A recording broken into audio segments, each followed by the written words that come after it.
आता बघणार आहोत या घडीच्या महत्त्वाच्या 9 बातम्या। आनंदाचा शिधा प्रकरणी राज्य सरकारला उच्च न्यायालयाचा दिलासा। निविदेतील अटींना आव्हान देणाऱ्या याचिका फेटाळल्या। गणेशोत्सवानिमित्त 1,07,00,000 लाभार्थ्यांना प्रत्येकी 1 किलो रवा, चणा डाळ, साखर आणि तेलाचं वाटप करण्यात येणार।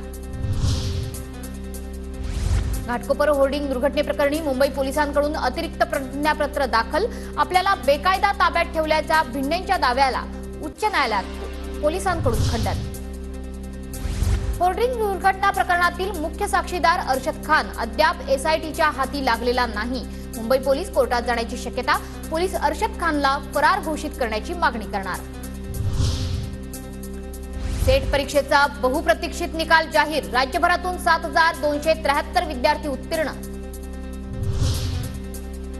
सोन्याचे दर 1,200 रुपयांनी घसरले। जगभरातील घडामोडींचा परिणाम, तर चांदीच्या दरात 3,693 रुपयांची घसरण।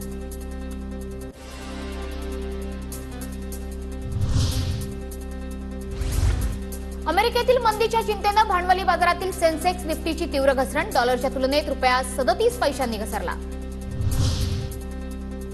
इन्फोसिसला बजावलेली नोटीस मागे। इन्फोसिसवर 32,403 कोटींचा कर चुकवल्याचा आरोप। जीएसटी अधिकाऱ्यांकडून बजावलेली नोटीस मागे घेण्यात आली।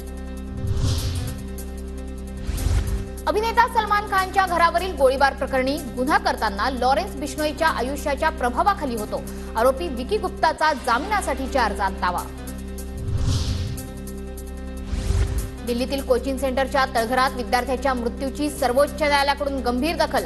विद्यार्थ्यांच्या जीवाशी खेळ सुरू। न्यायालयाची टिप्पणी। केंद्र आणि दिल्ली सरकारला नोटीस।